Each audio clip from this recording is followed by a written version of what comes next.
Renegade Platinum is a ROM hack of arguably one of the best Pokemon games of all time, Pokemon Platinum. It updates the game to include up to Gen 6 content, such as the introduction of fairy types as well as the new movesets. It's an interesting ROM hack, as although it raises the difficulty by doing things such as giving all gym leaders 6 Pokemon, giving them full sets of competitive held items, and access to really strong movesets, it also balances that difficulty out by giving you access to a lot more resources. For example, at the beginning of the game, you're given access to all the starters from previous generations. TMs are, for all intents and purposes, infinite use, and Pokemon that would generally be considered terrible or unusable have gotten stat buffs or type changes that make them viable. Having been unable to join the cool kids during the Nintendo DS era of my life, I feel like I missed out on Gen 4 and all that it had to offer. I remember going into the game stores and seeing the Gen 4 games on demo, longing to play them, but never getting the chance to. Going back and trying to play Gen 4 now that I'm older, it just doesn't really feel the same, and that childlike wonder of getting a new Pokemon game is kinda gone. Much of this, of course, is due to the difficulty. Although I haven't really played Pokemon in any competitive capacity now that I'm older, the Pokemon games then, and especially now, are just too easy to pose any real challenge. Lately, I've gotten inspired though, seeing people like Smollett and his wild Pokemon runs and Pokemon challenges finally beat Emerald Kaizo with hardcore Nuzlocke rules after 151 attempts, opened my eyes to the insane amount of depth that my childhood game held. And so I got inspired to play Renegade Platinum. However, I wasn't going to be satisfied just playing it normally. I wanted to play it with hardcore Nuzlocke rules. If you're not familiar with what that is, let me go over the rules real quick. The two main rules of a Nuzlocke that pretty much everyone knows are 1. You're only allowed to catch the first Pokemon you encounter in each route, and if it dies, you're out of luck for that area. And 2. If one of your Pokemon faints in battle, it is considered permanently dead and can't be used for the rest of the game. The hardcore rules add a little bit to these. You're not allowed to use items in battle. If you know what you're doing, the ability to use items can completely trivialize the game. Held items are okay though. It also introduces level caps, which are that of the next gym leader's highest level Pokemon. This prevents you from just over-leveling and mopping the floor with your opponent by just using a single Mon that's surfing the entire team. You also have to play on set mode. You know that option that pops up asking you to switch your Pokemon after you take out one of theirs? Well, yeah, you can't really do that anymore. With all that out of the way, let's get on to the run, shall we? We start by naming our character Cascade and our rival Daddy, for obvious reasons. Daddy's mom.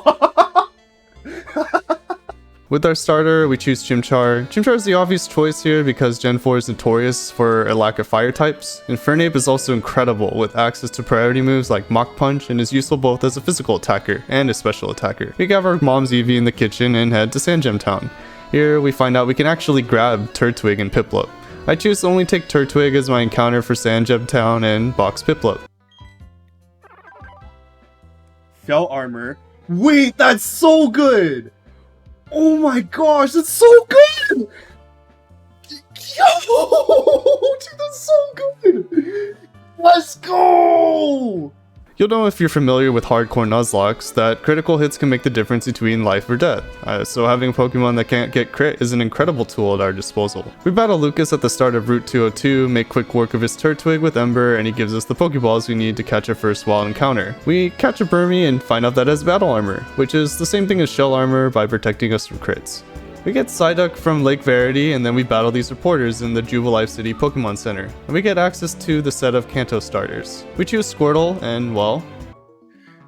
Oh, let's go! This run is so blessed, dude. With this ability, when Squirtle evolves into Blastoise, he gets access to Drizzle, setting up Rain, which in this generation, weather from abilities are permanent. This is great for changing unfavorable weather conditions and boosting water-type moves. Then we catch Wooper in Ravage Path and David Smollett for obvious reasons. And well... Water absorb... Wait a second. Hold on a second. Oh my gosh. Turns out Smollett is goated not only as a content creator, but also in my Renegade Platinum run. With the water absorb ability, not only is Wooper completely immune to water moves, it straight up heals Wooper too. It's an absolutely fantastic ability.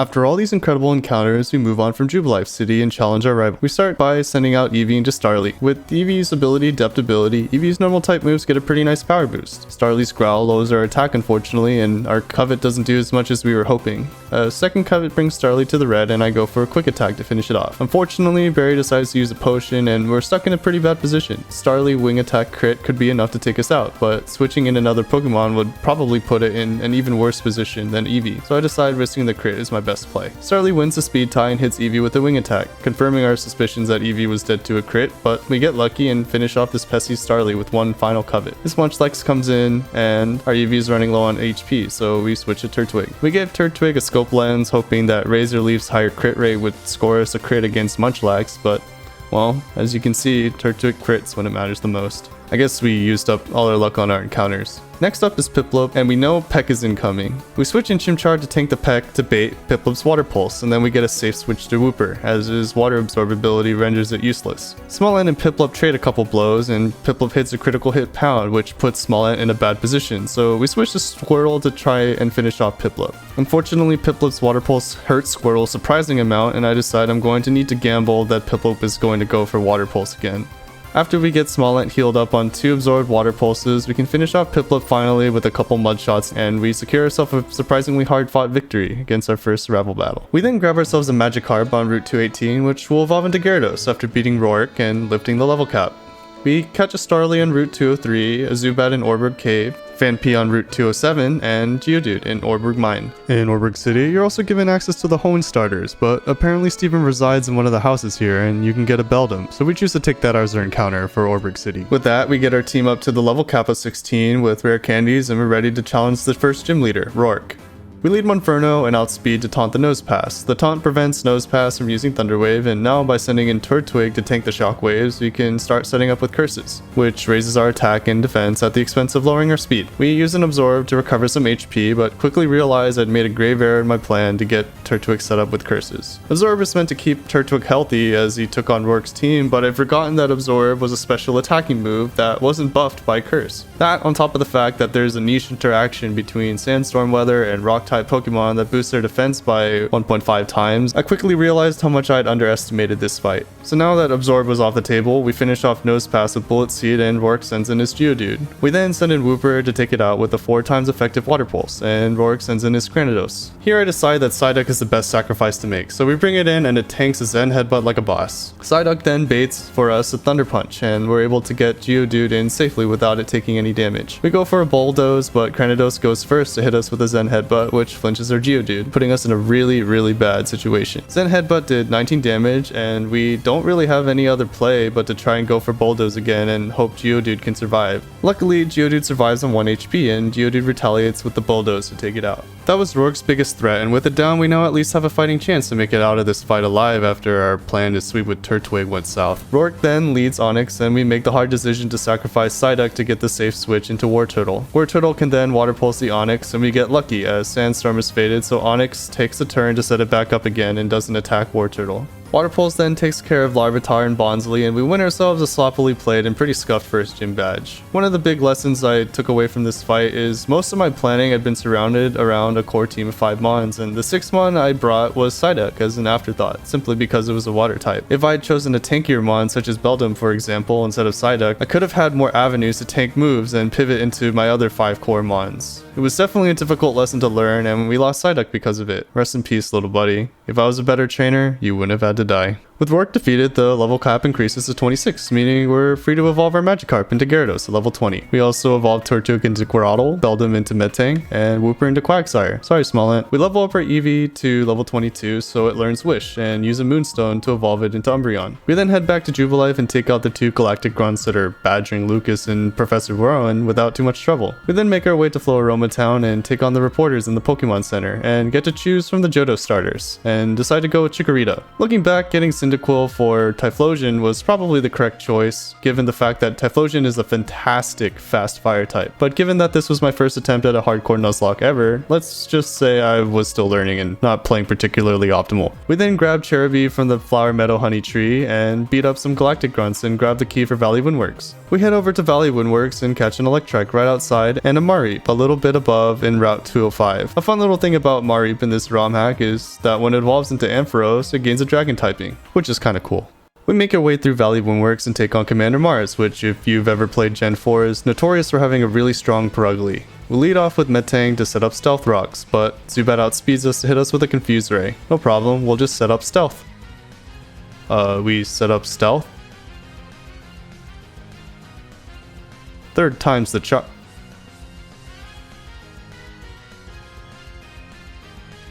Surely it'll work this.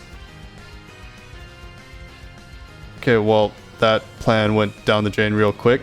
The chance of this happening was probably even lower than 6.25%, as we also had to not snap out of confusion for 4 turns in a row. Oh well, life goes on. We switch into Quagsire to get off a Water Pulse, which actually manages to confuse Zubat, but of course, Zubat doesn't hit itself in confusion. Never lucky.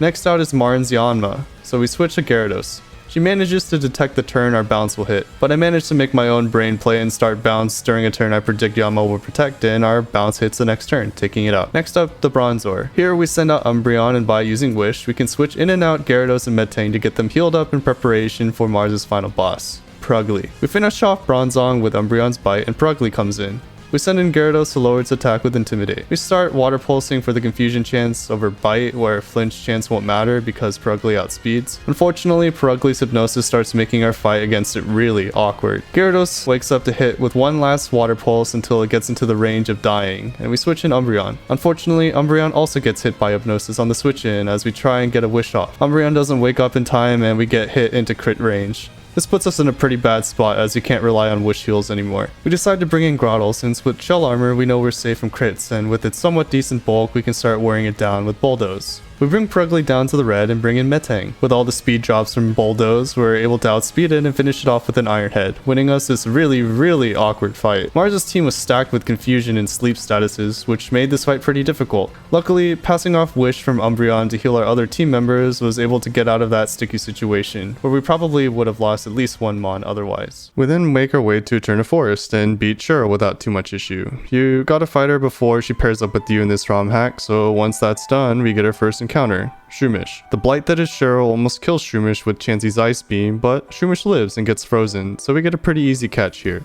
We'll find out that Shroomish evolved into Breloom is insane, almost game-breaking, but stay tuned and we'll get to that. We find out that Gardenia isn't at the gym and is hanging out the Snow Route 216 trying to catch a Snover. On our way to Route 216, we catch a Teddiursa on Route 211 and then continue into Mount Coronet to catch a Bronzor. Bronzong, although not particularly broken, is an incredible tanky Pokemon with a pretty decent move pool. You'll see throughout the run that we almost always have it on our team. Having Levitate also makes its ground weakness an immunity instead, so that will make it pretty useful for pivoting to moves such as Earthquake. Anyways, we make our way into Mount Coronet without too much issue and then get to Route 216. We make it to Gardenia in one piece, tell her we want to beat her up, and she obliges and heads back to her gym.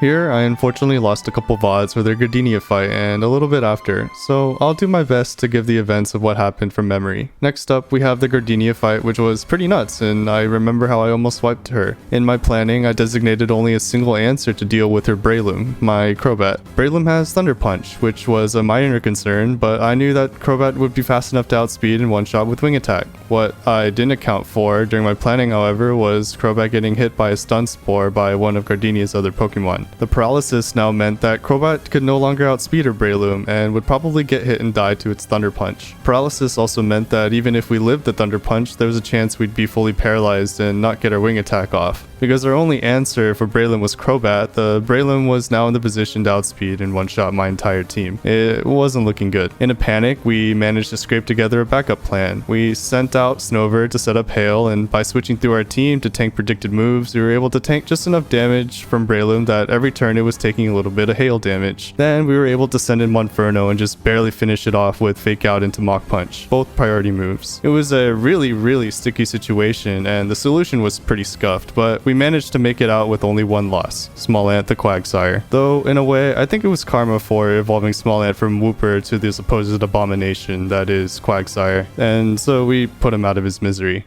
With Gardenia down, we move on. We clear through the Team Galactic Eterna building without too much issue, grab Rotom at the old chateau, head to the Wayward Cave to help this Mira character, which is no longer optional in this ROM hack, and get a Gibble here while we're at it. With that finished, we now have our bike, so we can go up the little mudslide on Route 207, beat up Lucas right outside the southern part of Mount Coronet, an extra rival fight they threw into this ROM hack, and now we're all caught up with the missing footage. We now head towards Hearth Home City to take on Fantina. We make our way through Route 208, and now we get to a really scary battle that was added to Renegade Platinum that's notorious for being a run killer. In the gatehouse between Route 208 and Hearth Home City, we encounter Aaron, the literal first member of the Elite Four. His team is stacked, and is on par with, or even stronger than the gym leaders we've fought so far. If you want a good representation of just how scary his team is, let's take a look at his Drapion. Aaron's equipped this absolute monster with Scope Lens, an item which increases its critical hit rate, on top of the fact that it has access to high critical hit ratio moves, Night Slash and Cross Poison. If that wasn't bad enough already, Aaron's Drapion has the ability Sniper, which means instead of doing the usual 2x damage that a critical hit would do, it's raised to 3 times. It's also pretty dang fast, meaning this thing is almost always hitting first, and if whatever Pokemon I'm up against it gets crit, it's almost guaranteed lights out for my friendo.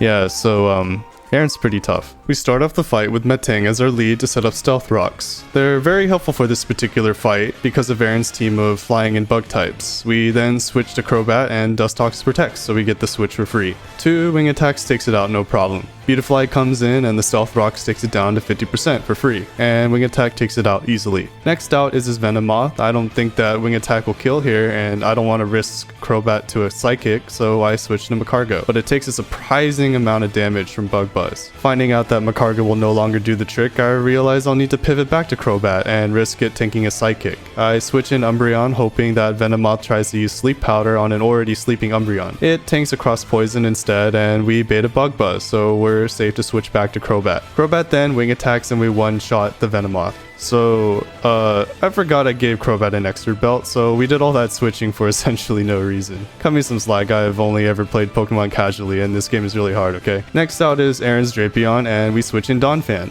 Donphan manages to tank a crit Night Slash like a beast, and we're able to get a Bulldoze off, damaging Drapion and lowering its speed while it gets up a Swords Dance. It's starting to get scary, but we sack Donphan to get our Monferno in. We should outspeed with Monferno now, and it's gotten its speed lowered from Bulldoze, but like an idiot, I thought that Fake Out was always free damage. So instead of killing Drapion with Flamethrower, I forget that by faking out, I actually bring Drapion into heal range. A mistake that cost me dearly. I am able to get a Flamethrower off during the potion turn, but the damage isn't looking good. We decide to sack Macargo so we can get a fresh switch back into Monferno. After a Fake Out and Mach Punch, we're able to finish off the Drapion. Next comes out Aaron's Scizor, but it falls easily to a 4 times effective Flamethrower, and we earn ourselves a pretty bloody victory. In hindsight, my Torterra with Battle Armor would have been the best answer for Aaron's Drapion. The ability renders Drapion's high crit shenanigans useless and will survive long enough to take it out with Earthquake. I think the reason I didn't even consider bringing it into Aaron's team was because it was full of flying and bug types, but I've learned that it definitely would have been worth just having a dedicated slot with Torterra for the sole purpose of dealing with Drapion. With Aaron out of the way, we're free to prepare for the third gym leader, Fantina. We go back to Route 208 and catch a Jigglypuff. We level it enough to get Moonblast early, and then evolve it into Wigglytuff using a Moonstone. It's a pretty nice encounter, and will help us out quite significantly with Fantina as it walls some of her team pretty well.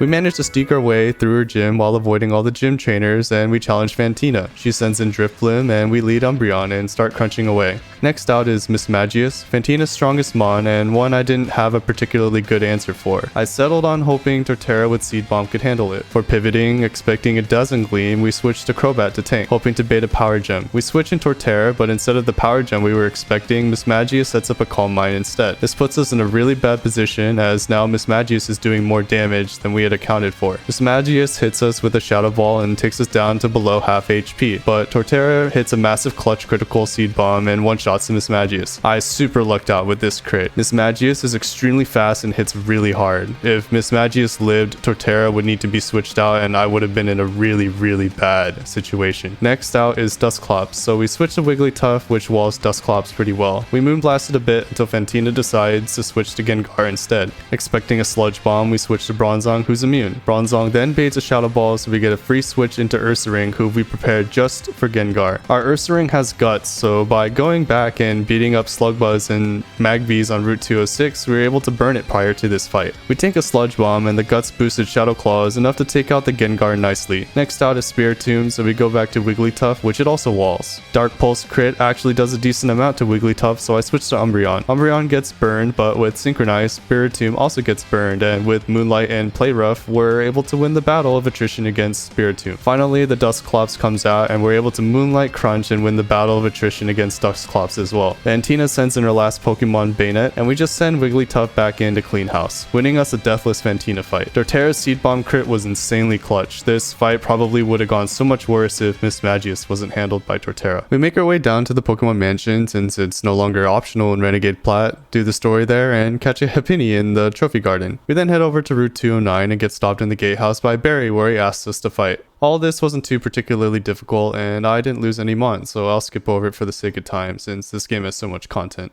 Now, here's where I'll get into the Shroomish I promised to explain earlier, because this thing is absolutely insane. We'd hoped to get Technician on Shroomish because it's a pretty strong ability, but we got Poison Heal instead. We were kind of bummed and Shroomish got slept on for a bit, but boy were we wrong. Let me explain. Breloom gets access to Spore, which is essentially a 100% accurate sleep powder. After sleeping a Pokemon, it gets set up Substitute and Leech Seed. Setting up a Substitute takes 25% of your HP, but here's where Breloom's Poison Heal comes in handy. If we give Breloom a Toxic Orb, it'll poison itself at the end of the turn, and Poison Heal will heal us for 1/8 of our HP every turn. For the folks at home who are doing the math, that's half of the HP we lost setting up Substitute. But let me do you one better. What if we go to an area with weak Pokemon, Spore it, get poisoned by the Toxic Orb at the end of the turn, and run away? Since Breloom is pre-poisoned, instead of having it hold Toxic Orb, we can give it leftovers instead. So that heals us an extra 1/16 for a grand total of 3/16 HP healed every turn. Now add that to the 1/8 of the opponent's HP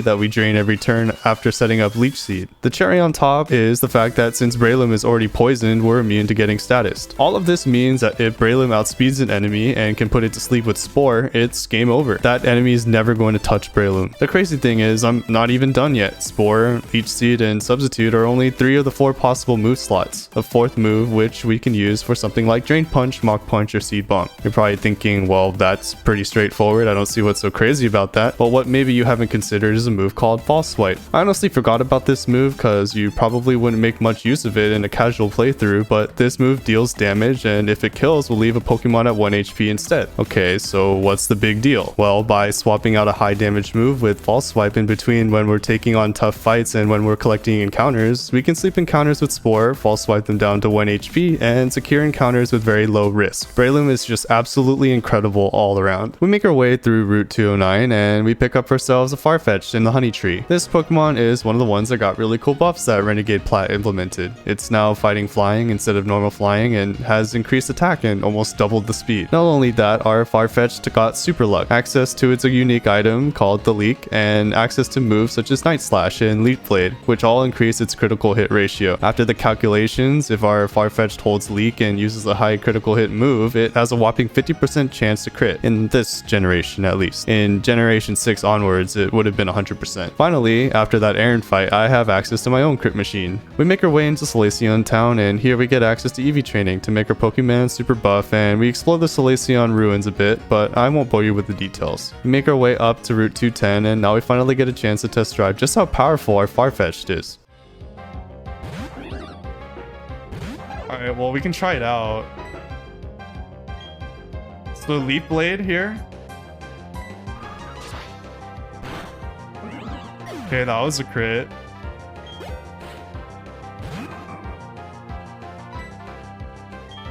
This one we Night Slash.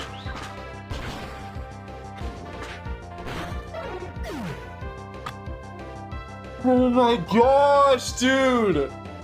Well, that was pretty short-lived. We make our way to the end of the route. Here's probably a good time for me to tell you about ace trainers in this game and why they're terrifying and can in some cases be even harder than some of the gym fights. Normally throughout the game you can expect trainers and their Pokemon to have level up move stats, meaning if you track what a Pokemon can learn through level up, those are the moves you can expect, aside from gym leaders of course. Ace trainers aren't like that. Their Pokemon are like gym leaders, where they have their own custom built move sets that often include coverage moves that you're not expecting. Thinking about bringing a water type in against an ace trainer's Houndoom, you'll get hit with a Thunderfang out of nowhere. What makes ace trainers even more terrifying than gym leaders though is the fact that you can generally prepare for a gym leader's Pokemon and moves because they're documented. Ace trainers though are not. So if you're not playing carefully, you can get hit with a move you're not expecting out of nowhere and lose one of your valuable Pokemon instantly. And then Roserade here, we can use extra sensory. Is there anything I'm missing? I don't think it has a dark type move, right? Okay, Stun Spore is okay. You're slower anyways. Okay, that did not do a lot of damage. I think we go back to Monferno. I don't see why we wouldn't be able to go back to Monferno.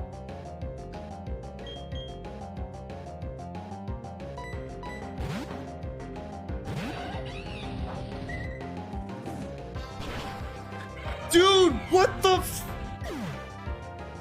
Yeah, this was definitely a misplay I learned a lot from. Sending in Monferno against Roserade would probably never be an issue in a casual playthrough. However, the fact that Route 210 is raining, sending in a fire type with the intention of using a fire move was probably never the correct play, and I was very heavily punished. But this just goes to show how punishing this game is if you try to autopilot and aren't constantly paying attention to all the factors that affect the battle. There wasn't a way for me to have known that Roserade had Weather Ball and Rain, but it was still a mistake, one that I'll be trying to make sure I never make again. We finish getting through the ace trainers and finally make it through to Veilstone City. We find Bertha in the Veilstone department store and she gives us Earthquake. In preparation for Maylene, we found that Mothim got some incredible buffs. With this bug flying type, it can 4x resist fighting moves. Along with a buff special attack and an increase from 66 to a whopping 100 in base speed, it can outspeed and one-shot a good amount of Maylene's team. But instead of explaining too much, let's just get into it.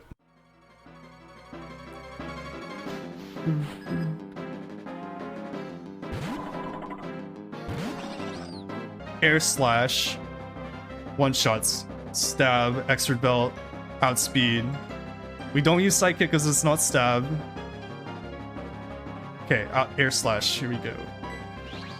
And we wanted this. We wanted Infernape to come out because Air Slash just kills. And then we're expecting the Machamp.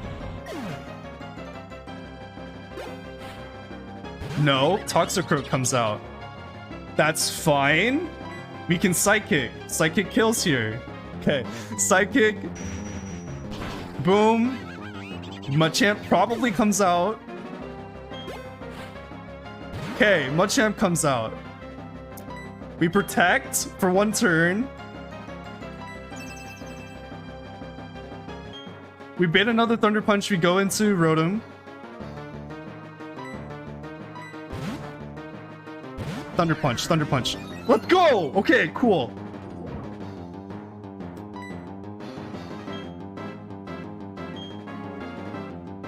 Air Slash here.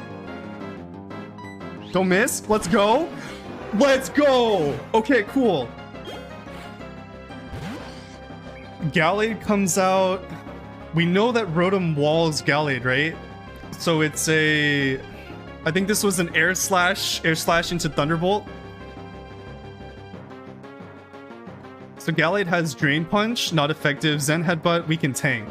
So Air Slash into Thunderbolt. Awesome. Let's go. Okay, awesome, awesome. Let's go, let's go. One more. This is Lucario. So Thunderbolt, we don't have to worry about the miss.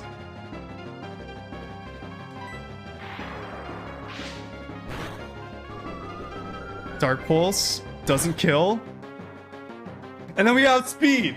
Let's go, dude. Oh my gosh, that was so clean. Let's go. Oh my gosh.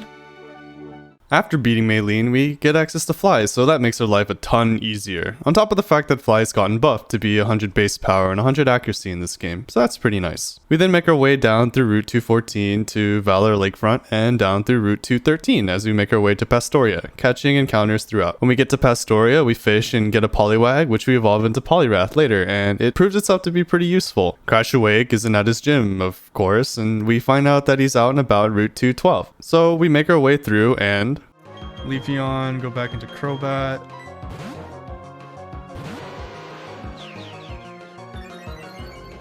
Sword Stance. Is Leafeon just pure grass, right? There's no shenanigans I gotta deal with.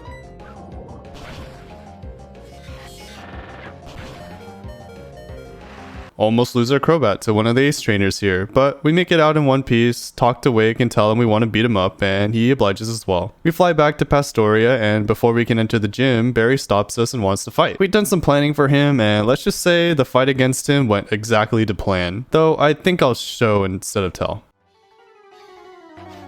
Okay.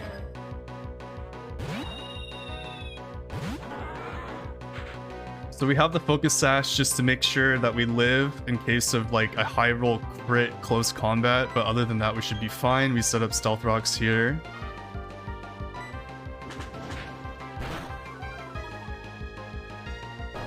Perfect. We just wanted some insurance. Now we switch to Mismagius, which should be fine. It'll probably bait a close combat, which doesn't affect us. Perfect. Now we Power Gem here. One shot. Perfect.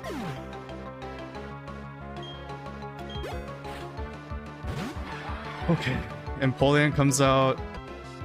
Hard switch into Torterra here. It speeds itself up. That's fine. We're slower anyway. Earthquake here should handle it just fine. We have the Lumberry. Perfect. Perfect. Lumberry. And then we get a +2 boosted Earthquake. Perfect. Beautiful. Beautiful.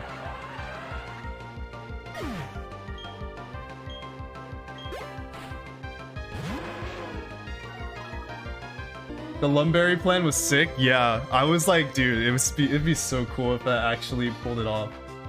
Okay, well, Heat Wave's gonna come out, right? So we definitely Golem, because Heat Wave is still super effective.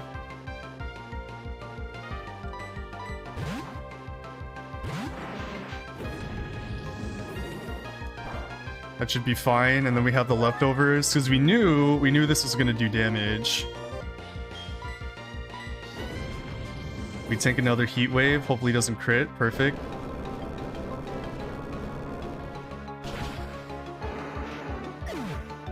And we should get some leftovers here. And then it should be good enough to go against Snorlax. Okay, here's a Breloom. Breloom we switch to Crobat. And then we don't have to worry about the Focus Sash because it's already been procced by Stealth Rocks, which was our plan. Perfect.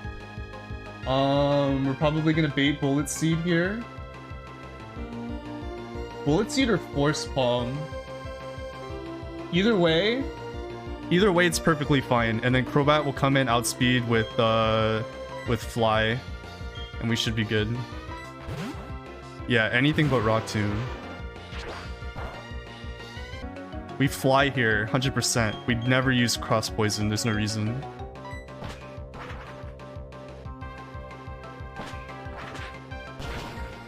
Perfect.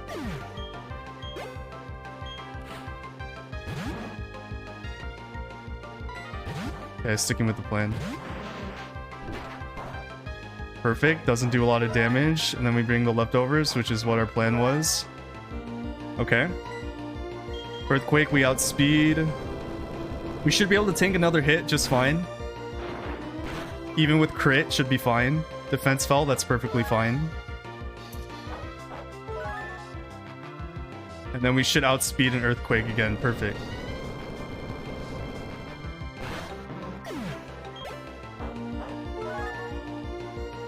Leftovers actually kind of like low-key mattered here.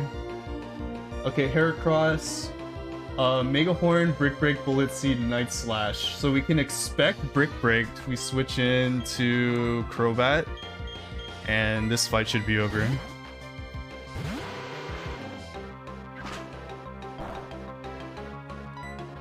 Fly. Night Slash misses. Koba Berry, so it might not die, which is fine. Oh wow, it died. Oh, dude, perfect fight. Let's go, dude. That feels so good. Oh my gosh, that went exactly as planned. I have to say, after getting my butt handed to me almost the entire beginning game from just being new to Renegade Platinum, boy did it feel good to have well-planned fights that were executed perfectly. Many times there was something I'd forgotten to account for, but this was one of those fights where everything just went exactly to plan. After giving Barry a good smacking after he rudely interrupted us, we head on into Crash Awake's gym and clear out his gym puzzle. You know our Breloom I told you about earlier? Here's where we get to see its full strength and full display against Crash Awake.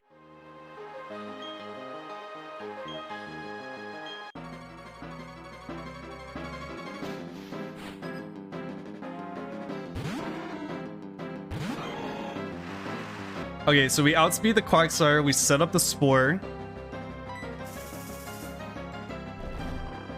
Perfect. Now we set up the Substitute.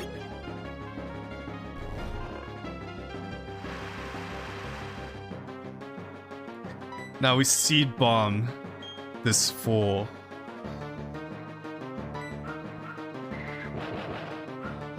Hopefully one-shots, might not one-shot because of the berry. Doesn't one-shot. Wakes up, sets up Ice Punch. That's fine. It breaks our Substitute, but we can just put it back to sleep. Perfectly fine.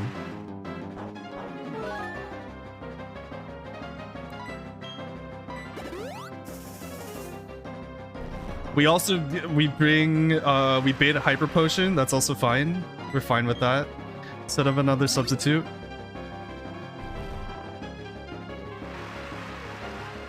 I'm a little worried about our Substitute PP though.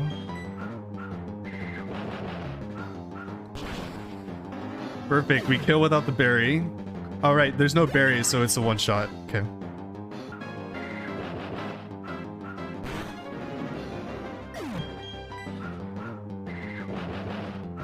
I guess, for some reason.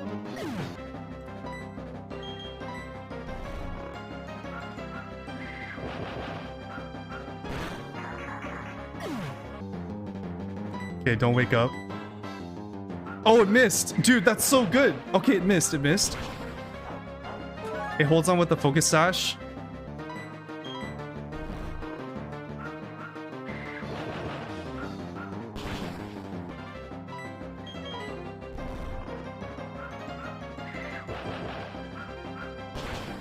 Perfect. Woo! Crash Awake's Rain team has been known to decimate teams and end runs, but this Breloom was able to solo Crash Awake's entire team without much issue. That's how insane this thing is. With Crash Awake defeated and our 5th gym badge earned, Cynthia gives us the secret potion we need to cure the Psyducks, blocking the way through the rest of Route 210. This route is super scary, with lots of ace trainers, a bird keeper, veteran, a dragon tamer, but we go through slowly and methodically and manage to make it through unscathed. At the end of Route 210, we have a fight with Lucas, which we prepped for pretty well. Staraptor with Choice Scarf outspeeds and one-shots Alakazam with Fly.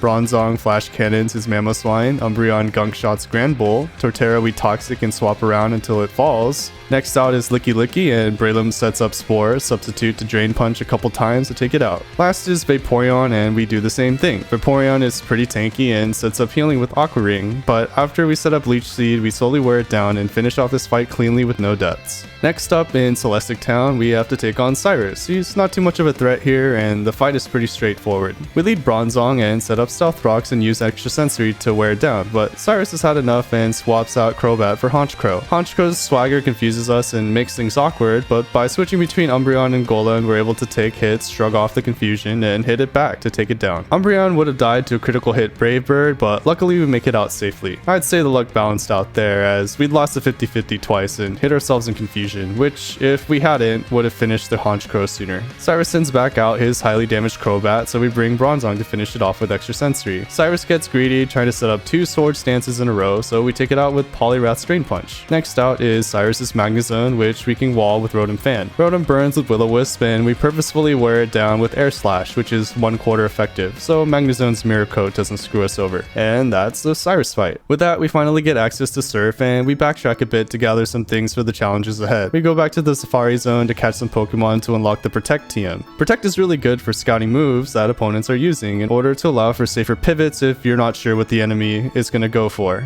Cynthia tells us we need to go visit Pal Park. We first make a little detour to Fuego Ironworks and catch yourself a Magmar and collect Flamethrower. Then we fly down to San Gem Town to surf down Route 219 to Route 220 and to Route 221 and make our way over to Pal Park, picking up a Drizzle Pelipper along the way. Here we have to fight Castle Valet Derek, who has a pretty scary and competitive team, but we do our due diligence and preparation. Gallade comes out, and with Drizzle Pelipper setting up rain, we can easily one-shot it with the 100% accurate Hurricane. Next up is this Entei, which we anticipate Stone Edge, so we switch to Poliwrath and take it out with a rain boosted stab Waterfall. Next out is Alakazam, so we switched in Gyarados to take it out with a Crunch. Next out is Empoleon, so we switched to Poliwrath, who absorbs the incoming Hydro Pump. I was a little confused as to why it went for Hydro Pump over Ice Beam, but I think Hydro Pump was doing more damage due to the rain boost. No matter, Poliwrath takes it out no problem with Drain Punch. Next up is Staraptor, so we switch to Rotom to tank a Brave Bird. Then we outspeed and hit with Thunder, which is 100% accurate in rain. Finally, his Metagross comes out, so we switch to Bronzong to Earthquake it down. We might be dead to a Hammer Arm crit, so we swap to Pelipper to tank the Hammer Arm and finish off the battle with the Surf. Derek's team had some pretty big threats, but with some careful planning, we were able to overcome it without too many issues. After defeating him, he gives us the T item we need to make it through the gatehouse into Canalave City, where we'll need to fight Barry. Again. It's another clean fight, which I'll skip for the sake of time. Next up is Iron Island, which is, you guessed it, no longer optional. The fight against Riley is kinda tough though, so let's get right into it, shall we? With Garchomp, we can easily take out Absol with Earthquake, and next out is Salamence. We switch to Togekiss, which isn't affected by the incoming Dragon Rush, and Riley gives us a little bit of a scare with a Power Herb boosted Fly, making the 2-turn move a 1-turn move instead. But when Salamence lands, we fire off a Moonblast. I'd never seen it before, and it was a little scary, but Salamence falls and out comes Metagross. Predicting an incoming Meteor Mash, we switch to Bronzong, and since we have leftovers, we alternate Protect and Earthquake turns to get healing and eventually take down Metagross. Next out is Lucario, so we switch to Gyarados and take a High Jump Kick, which we can outspeed and one-shot with Earthquake. Oh. I'd planned for Gyarados to handle Lucario with Earthquake in my planning, but I'd forgotten to teach it. Well, time to improvise. I decide that the best play is having to risk High Jump Kick crit on Gyarados, as anything we switch in will get hit by High Jump Kick and we'll end up in just as bad a situation as Gyarados, so we go for Waterfall and luckily we don't get crit, and Gyarados can take it out cleanly with 2 Waterfalls. This was incredibly risky and was completely unnecessary if I had just remembered to give Gyarados Earthquake. But I think this shows to show just how ridiculously difficult this game and this challenge is. You're afforded very little wiggle room for errors, and those mistakes could cost you your Gyarados. Next out is his Guts Ursaring, which is holding Flame Orb, a similar strategy we'd used with our own Ursaring on Fantina. We send out Metagross and take it out with Hammer Arm, which has 90% accuracy, so we'd give it a wide lens to boost it to 99% accuracy. It's a 1% chance to miss, and knowing my luck, it'd still miss, but thankfully that doesn't happen. Next out is his Slacking, and Hammer Arm from Metagross and Earthquake Psychics from Bronzong take it out. 2 Hammer Arms from Metagross would have sealed the deal, but I forgot that Slacking had Truant and doesn't do anything every other turn. A slight misplay on my part, but no harm no foul. We make our way through Iron Island, where we catch a Sableye and talk to Byron and tell him his training vacation on Iron Island is over, and we head into his gym to beat him up. Byron has always mostly been a pushover in the main games, and although he's been buffed in Renegade Platinum, Breloom outspeeds his entire team. Just take a look at the ensuing carnage.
After Byron, we find out that there's explosions at the lakes or something, so we go to check out what's going on and beat up Commander Saturn and Mars, who are stealing the lake trio. After completing that story, we trudge up through Route 216 on our way up to Snow Point City.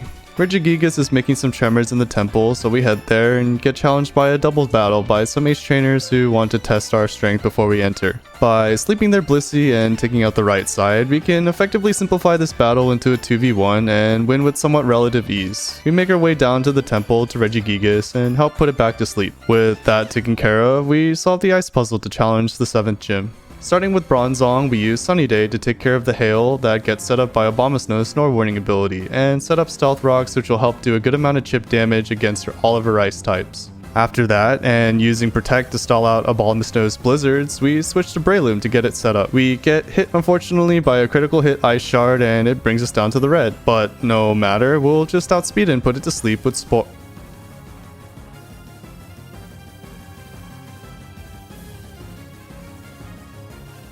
I'd forgotten that Ice Shard was a priority move. Breloom, who carried us through 2 entire gym leaders by itself, the absolute monster of a Pokemon, fell. It'd been with us through everything and had done so much for us, but I just failed as its trainer. I'd gotten so comfortable with using it for so many things, I didn't properly consider that although Breloom was insane, it had a glaring Achilles heel: getting outsped. Breloom was generally always being used against slower mons, outspeeding them to put them to sleep, and Abomasnow was no exception. However, in my confidence built up through so many fights together with Breloom, I'd gotten complacent and failed to consider to give proper respect to priority moves. The rest of the battle was a blur. I had to go through with my backup plan, which was mostly just stalling with Toxic and Protect, winning ourselves the 7th gym badge without another death. But the victory felt hollow, unearned, undeserved. All of my other deaths felt to me more due to a lack of experience, but losing Breloom cut deeper. Its death felt so preventable. It made me question why in the world I'd brought a grass type to an ice gym leader at all. It was just so insanely good that I'd resulted to always having it on my team, never really considering if that was truly the best decision. It became such a crutch for me that my planning for every major fight was just trying to figure out how I could get Breloom set up. But just like that, my crutch was gone, and now I would need to learn how to plan and play the rest of the game without it. After finishing that tragic fight, we make our way over to the Galactic HQ. It's quite the maze with lots of trainers, but we go through it methodically, trainer by trainer, and make our way to Cyrus. First out is Crobat, and we lead with Bronzong. Crobat doesn't want to have anything to do with Bronzong, so he U-turns out into Houndoom, and we get Stealth Rocks set up. We switch to Poliwrath, and after giving it Choice Scarf, it outspeeds and one-shots with Earthquake. We go Earthquake here on purpose over Waterfall because Cyrus might send in Magnezone. Unfortunately, Cyrus decides to bring back in Crobat, so predicting a Brave Bird, we switch to Bronzong to tank. We can take it down to the red with Sidekick, and Cyrus switches out Crobat into Honchkrow. We can consider Crobat as good as dead because the moment it switches back in, it'll die to Stealth Rocks. Now we protect a Scout and see Honchkrow's trying to use Thunder Wave. With that info, we know we get the free switch into Golem and take it out with Rock Climb. Next out is Weavile, so we switch Metagross into Ice Shard and take it out with Bullet Punch. He sends in Crobat to die immediately, and now out comes his Magnezone. This is where the sinking realization slowly kicks in that I'm about to lose Metagross. If you're familiar with Nuzlocking, you probably already know, but for the uninitiated, Magnezone has the ability Magnet Pull. This prevents Steel types from switching out against it. It wasn't that I hadn't planned for this, I did. I'd given Bronzong Earthquake as a coverage move, but I'd forgotten to do the same for Metagross. A mistake I was going to pay dearly for. I just watched helplessly as Magnezone took out Metagross, one of my strongest Pokemon. This one hurt a lot too, straight off the back of losing Breloom. Just like Breloom, this one was also pretty preventable. This was a pretty hard lesson learned in just how important it is to double or even triple check your movesets going into these boss battles, because a failure to do so will be your demise. I forgot that Magnezone quad resists Meteor Mash, so Zen Headbutt would have been more accurate, but I don't think it would have mattered either way. Metagross falls and we send in Garchomp to clean up with Earthquake. Well, life goes on. After, we go over and beat up Commander Saturn and release the Lake Trio that they captured. After this, we do some preparation for the really scary fights that are coming up. On Spirit Pillar, we have a double battle with Commander Mars and Jupiter, but it isn't just any normal double battle. It's a 12v12 double battle with Barry as your partner, every single person using their entire party of 6. It's madness. So we find out that the museum where we can revive a fossil counts as its own area. Knowing this now, I choose to revive Bastiodon because of its incredible defensive stats both physically and defensively. It is incredibly weak to fighting in ground, but it has a huge amount of resistances which we can use to tank moves, stall, and pivot. With that, we make our way through Mount Coronet, clearing out all the galactic grunts along the way, and we get to the fated double battle. This is going to be incredibly difficult to sum up quickly, so I'll just show some highlights. Mars and Jupiter lead with their Crobats, so we lead with Bastiodon to set up Stealth Rocks and use Rock Slide. Surprisingly as well, Barry, who we've dumpstered throughout the game, actually proves its worth incredibly well during this fight. After some switching around and fighting, we get into a position where we have Gyarados out and Electivire comes in. We anticipate that Electivire is almost certainly going to go for an electric move on Gyarados, so we switch into Bastiodon, who we know should be able to tank, and well, this happened.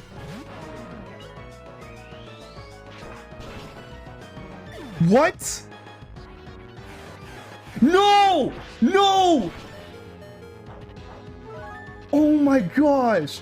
For whatever reason, Electivire went for Cross Chop on Snorlax instead, and the Focus Blast intended for Snorlax hits 4x effectively on Bastiodon. This was incredibly unlucky. But at least we survived, and Bastiodon could now serve as bait for moves, meaning we were good to protect while Barry's Arcanine wreaks havoc with Flare Blitz. Throughout the next couple turns, Arcanine takes out Tangrowth, Electivire, and Yanmega with Flare Blitz, doing an incredible job of taking out Pokemon as we switch around and protect to bait moves. Barry's Pokemon are expendable, ours aren't. The difficulty of the 12v12 is navigating the delicate balance between playing both offensively and defensively. Playing too offensively will leave your Pokemon vulnerable to getting targeted by the opponents that survive your attacks. Playing too defensively means you leave Barry out to dry and fending for himself. If Barry's team dies, you're stuck in an extremely bad spot having to 1v2 against the commanders. After an incredible performance, Arcanine falls to its Flare Blitz recoil, but its sacrifice won't be forgotten. After a little bit later, we get into another awkward situation where we have Mismagius and Breloom out against Bronzong and Purugly. We expect Flash Cannon from Bronzong, and we're concerned about Purugly outspeeding and taking out Breloom with Play Rough. So we switch to Gyarados to both resist the incoming Flash Cannon and lower the attack of Purugly for Breloom to hopefully survive. It was an extremely tough decision to make. A lot of our planning had hinged on the fact that Bastiodon would be able to tank and stay healthy with leftovers, but after eating the Focus Blast, we were in a position where we couldn't safely use it anymore.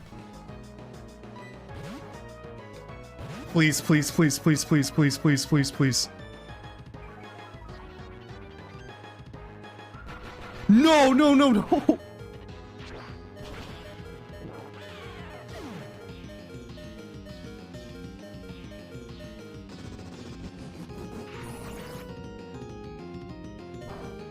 Well, protecting there would have been the correct play. I guess Purugly saw a kill on Mismagius with Play Rough, and so it targeted us instead.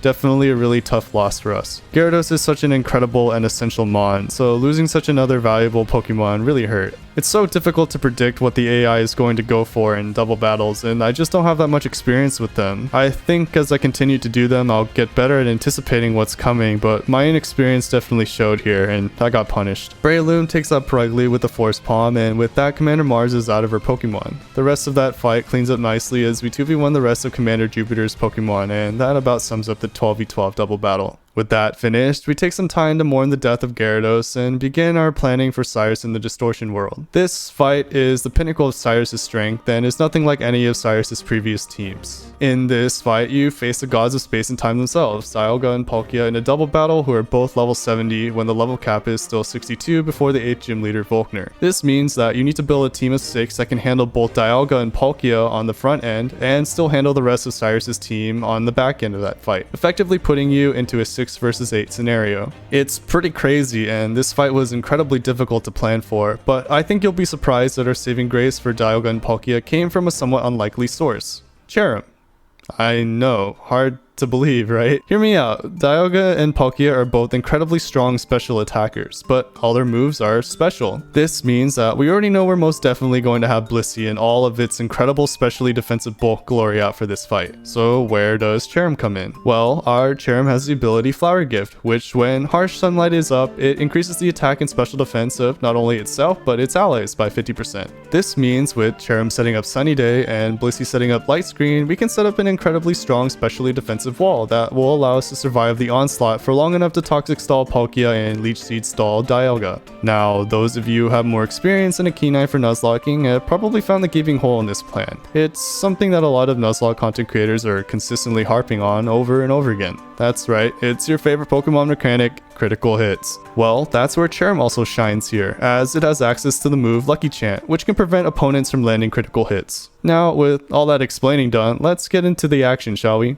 Make our way through the Distortion world for my first time, and I gotta say, it's pretty dang cool. I've always heard that it was pretty cool, but I'd never experienced it for myself until now.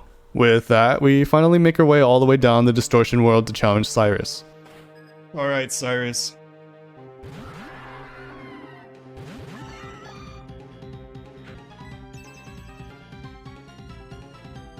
Yes! Okay, they both attacked Cherrim. Okay, Sunny Day first. I can afford to Toxic the Palkia here.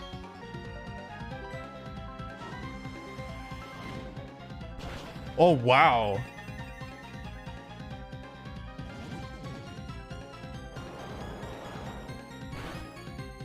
Oh my gosh, wait. Oh my gosh, we're in such a good position now. We're in an incredible position right now. So now we Lucky Chant. I might as well Soft Boiled, I think.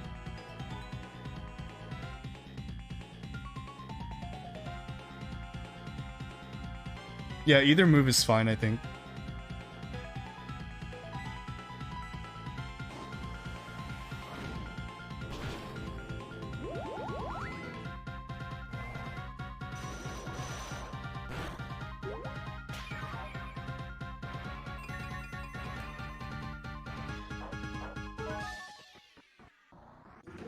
Yeah, we want to Leech Seed Dialga.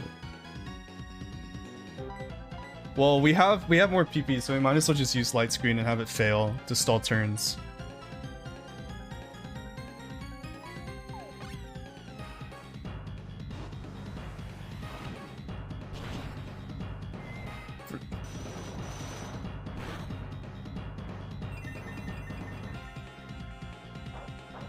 I have 2 Sunny Day PP left.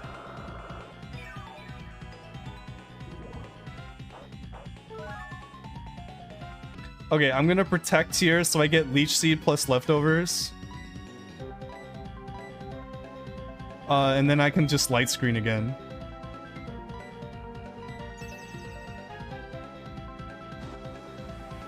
Man, Dialga's just locked into Aura Sphere. I don't know why.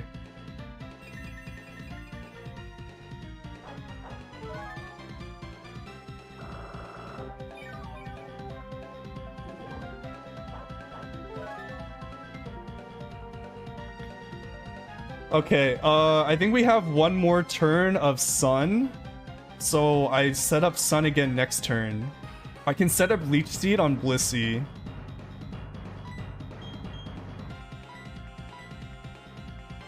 I don't Protect because I think Protect will block it, right? It'll block Leech Seed.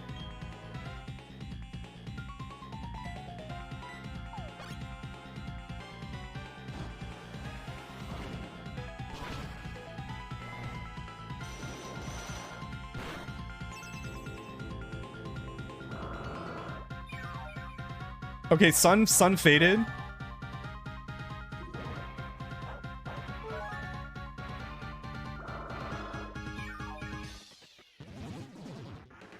Okay, so now we set up Sunny Day again.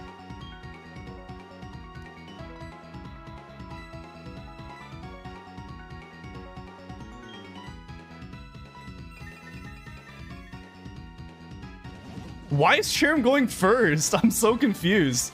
Is Distortion World like a trick room?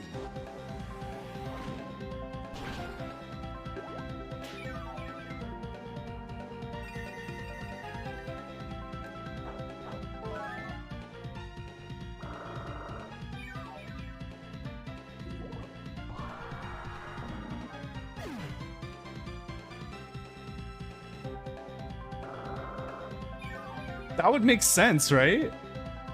Lucky Chant is gone. Okay, so we can Lucky Chant here. Distortion World isn't a trick room. I don't know what's going on. Yeah, I don't know what's going on.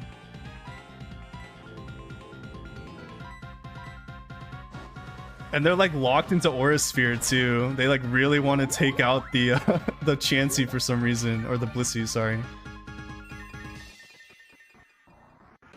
Yeah, no, this is so easy. No, it works on both. Yeah, I was like, wait, what are you talking about? And I think you just missed the animation, yeah.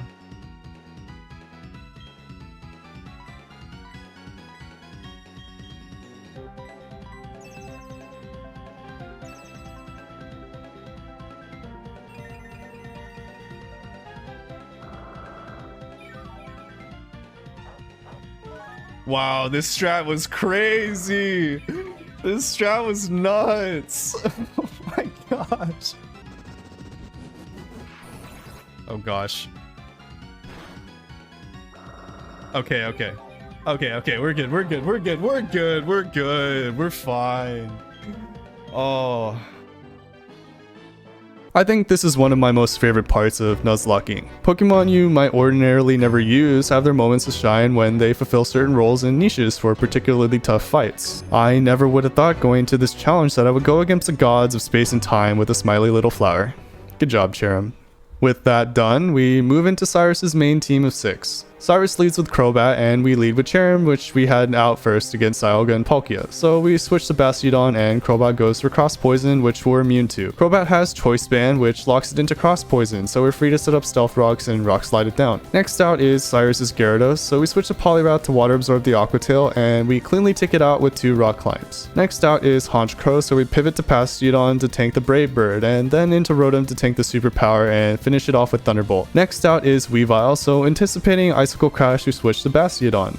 We tank it nicely on the switch in, and the next turn we get a Rock Slide off as it goes for a Swords Dance. This is starting to get a little scary. See, Cyrus's Weavile has the ability Technician, which boosts the power of 60 or lower base power moves by 50%. This, on top of Weavile getting Stab or same type attack bonus for Feint Attack, effectively boosts that 60 base power to 135 total. Now that it's used Swords Dance, it's doubled its attack on top of that. Weavile is now incredibly scary and in the position to potentially outspeed, one-shotting my entire team. We should live 1 though, so Weavile hits us with Feint Attack and we try to retaliate and finish it off with Rock Slide, but we miss a 90% accurate move and now it's starting to look really scary. We'll die to another Feint Attack, but luckily with Protect we get a turn of Leftovers heal. At this point, I realized that I made an error and probably should have gone for the kill with Earthquake, since I would be risking the potential miss by using Rock Slide. This turn I decide that Earthquake is our best play in this situation, but we need Bastiodon to survive another Feint Attack and not get crit. I should have Earthquaked. Don't kill, please, don't kill. Yes! Oh my gosh, yes! No!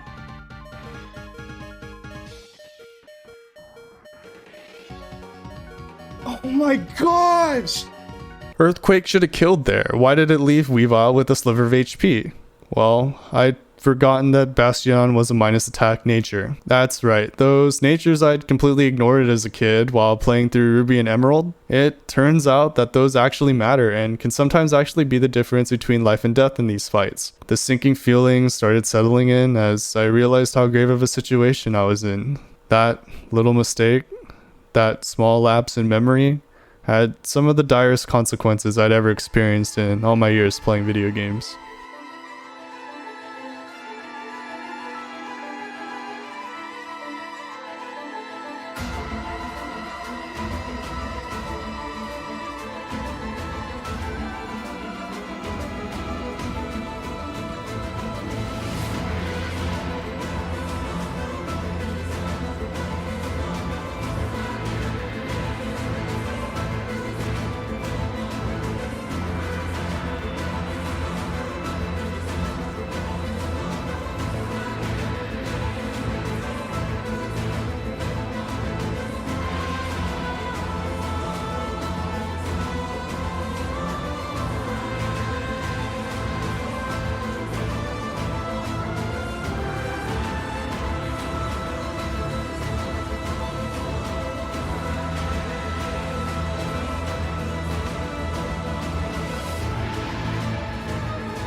And just like that, my first run, which I'd been working on for so long, 7 months of progress, wiped.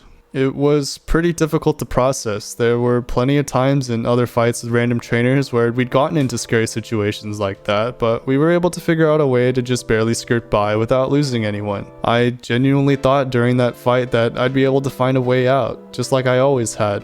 But my earlier mistakes and losses had accumulated and caught up to me. See, when I lost Infernape, Breloom, and Metagross, I had lost my heavy-hitting priority users. All the previous times we battled Cyrus, I had a team member with access to something like Mach Punch or Bullet Punch. After the chip damage from setting up Stealth Rocks, Weavile fell pretty easily to those moves, and with the priority, we didn't have to worry about Weavile outspeeding us. We were able to take it out way before it had the chance to become a problem. So many fights had gone by where I didn't really have to worry about it that I ended up unprepared when I realized the mons I had that were able to cleanly deal with it were gone.